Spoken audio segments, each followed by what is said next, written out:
பார்த்தாயா? தெரியுதாடா பாடு? நல்லா தெரியுதா பாரு. அடர்ந்த காடு, ஆட்கள் நடமாட்டமே கிடையாது. இந்த அடர்ந்த காட்டிலே அழகான ஒரு அம்மன் ஆலயம். அம்மன் ஆலயத்திலே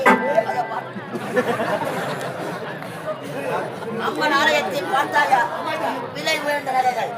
அந்த நகைகளை பேசிக் கொண்டிருந்தார். ஏன் சாந்த போட்டு